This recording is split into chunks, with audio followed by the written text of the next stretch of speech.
दिल का रास्ता इखलाक की सीढ़ी से जाता है। हर बात पर हाँ में हाँ मिलाना मुनाफ़िकों की आदत है। हज़रत अली रज़ी अल्लाह ताला अन्हो ने फरमाया, किसी की नरमी को इसकी कमज़ोरी ना समझो। अगर वो सर झुकाकर चलता है तो सिर्फ़ खुदा के खौफ से। नबी करीम सल्लल्लाहु अलैहि वसल्लम का इरशाद है, अल्लाह ताला हर मामले में नरमी करने को पसंद फरमाता है।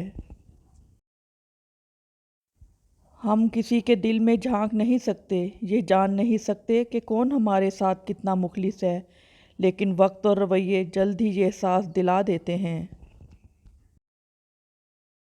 जिनसे ताल्लुक़ रखना हो इनसे बहस नहीं की जाती, और जिनसे ताल्लुक़ ना रखना हो इनसे बहस का कोई फ़ायदा नहीं होता। दूसरों के लिए अच्छा सोचोगे तो अल्लाह ताला तुम्हारे लिए रास्ते बना देगा और मुश्किलें आसान कर देगा। तहज्जुद की नमाज़ क्यों पढ़नी चाहिए? नामुमकिन का मुमकिन में हो जाना, अल्लाह ताला का फ़ेवरेट बनना, अल्लाह के करीब हो जाना। तहज्जुद की नमाज से इंसान दुनिया की मोहब्बत से बचता है। तहज्जुद अल्लाह की लाडली इबादत है, तो सोचो पढ़ने वाला कितना अल्लाह ताला को अजीज़ होगा।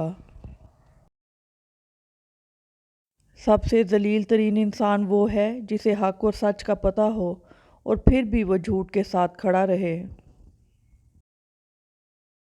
कुछ लोगों की मिसाल इस कलम जैसी होती है, दिल के ऊपर भी जगह दे दो फिर भी नुकसान देते हैं।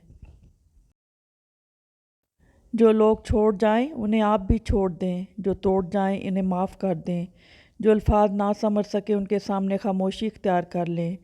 जो जहाँ है उसे वहीं रहने दें। बस ये याद रखें कि हर किसी को राज़ी करना आपके बस में नहीं है और ना ही ज़रूरी है। बस अल्लाह पाक राज़ी रहे, यही काफ़ी है। फजूल उम्मीदें बेवकूफ़ का ख़जाना है। अरबी कहावत। जब गर्मी चली जाती है तो लोग सायादार दरख्त को भूल जाते हैं। जापानी कहावत। कोई भी मुसीबत अल्लाह ताला की इजाज़त के बगैर नहीं पहुंच सकती। खूबसूरत लोग हमेशा आला इखलाक के हामिल नहीं होते, लेकिन आला इखलाक के लोग हमेशा खूबसूरत होते हैं। सब्र और शुक्र ऐसे एहसासे हैं जो कामयाबियों का ढेर इंसान के कदमों में लाकर रख देते हैं। या अल्लाह, तू मेरे नसीब में वो लिख दे जिसकी मुझे चाहत है, वो दुआ जो मेरी नमाज़ों में, वो दुआ जो मेरे वजूद में है। ए रहमान और रहीम, तू दिलों के हालों को बेहतर जानता है। मुझे वो अता कर जिसकी तमन्ना मुझे बेसकून रखती है। बेशक बेशक तू कुन फ़यकून का मालिक है। आमीन सुम्मा आमीन या रब्बुल आलमीन। नाकामी भी कामयाबी ही है अगर उससे कुछ सीखा जाए तो। मुसाफ़तें इंसान को नहीं थकाती, बल्कि ये तो हमारे साथ चलने वालों के रवैये हैं जो हमारी सांसें तक फुला देते हैं।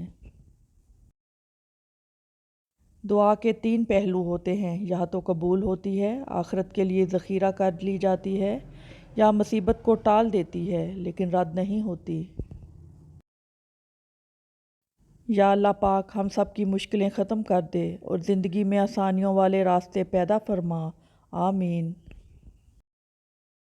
पाक है वो रब जो बर्दाश्त से बढ़कर दुख नहीं देता, मगर जब सुख देता है तो इंसान की औकात से बढ़कर देता है। पुरसकून ज़िंदगी का नुस्खा। गुस्सा में दरगुजर, मुसीबत में सब्र, नेमत पर शुक्र, परेशानी में अल्लाह का ज़िक्र करें। हज़रत अली रज़ी अल्लाह ताला अन्हो ने फरमाया, ज़िंदगी में आगे बढ़ना है तो बहरे हो जाओ, क्योंकि बाज़ लोगों की बातें मायूसी में इजाफ़ा करती हैं। अगर साबित कदम हो तो रास्ते खुद ब खुद बन जाते हैं। हज़रत अली रज़ी अल्लाह ताला अन्हो फरमाते हैं, कभी किसी को धोखा मत देना। अगर किसी को छोड़ना हो तो वजह बता कर छोड़ना, वजह बनाकर नहीं, वरना इस शख्स का एक एक आंसू तुम्हारी ज़िंदगी तबाह कर देगा। कुरान पाक बार बार कहता है, नाउम्मीद ना हो, कमज़ोर ना पड़ो, गमगीन ना हो, बेशक अल्लाह ताला हर चीज़ पे कादिर है। ہر شخص کی اپنی کہانی ہوتی ہے، وہ ایسا کیوں ہے، اس کی بھی کچھ نہ کچھ وجہ ہوتی ہے۔ اس لیے ضروری ہے کہ کسی کو پرکھنے سے پہلے اس کے حالات کا مکمل جائزہ لیا جائے۔ ضروری نہیں کہ کچھ توڑنے کے لیے پتھر ہی اٹھاؤ، بس لہجہ بدل کر بولنے سے بھی دل ٹوٹ جایا کرتے ہیں۔ حضرت علی رضی اللہ تعالیٰ عنہ نے فرمایا، جب اللہ کسی بندے کے ساتھ بھلائی کا ارادہ کرتا ہے تو اسے کم بولنے، کم کھانے اور کم سونے کی ترغیب دیتا ہے۔ وقت اگر ایک سا رہتا تو انسان کی پہچان کیسے ہوتی؟ ایک بزرگ سے کسی نے پوچھا کہ عبادت کرنے کے لیے بہترین دن کون سا ہے؟ بزرگ نے کہا، موت سے ایک دن پہلے۔ اس نے حیرت سے کہا کہ موت کا وقت تو معلوم نہیں۔ فرمایا، تو پھر زندگی کے ہر دن کو آخری سمجھو۔ منفی سوچ غلط نمبر کی اینک کی طرح ہوتی ہے، ہر منظر دھندلا، ہر راستہ ٹیڑھا اور ہر چہرہ بگڑا ہوا ہی نظر آتا ہے۔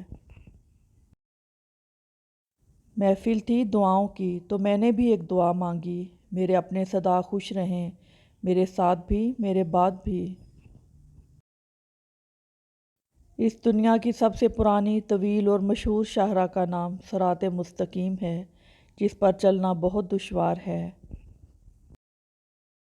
کچھ لوگ محسوس بھی نہیں ہونے دیتے کہ وہ خود کی ان حالات سے گزر رہے ہیں۔ آپ جب ان کو پکارو گے، وہ آپ کے ساتھ آپ کا سایہ بن کر موجود رہیں گے۔ قدر کیجئے ایسے مخلص لوگوں کی، ہر انسان کی قسمت میں ایسے لوگ نہیں ہوتے۔ مذہب میں سے انسانیت اور خدمت نکال دی جائے تو صرف عبادت رہ جاتی ہے، اور محض عبادت کے لیے پروردگار کے پاس فرشتوں کی کوئی کمی نہیں۔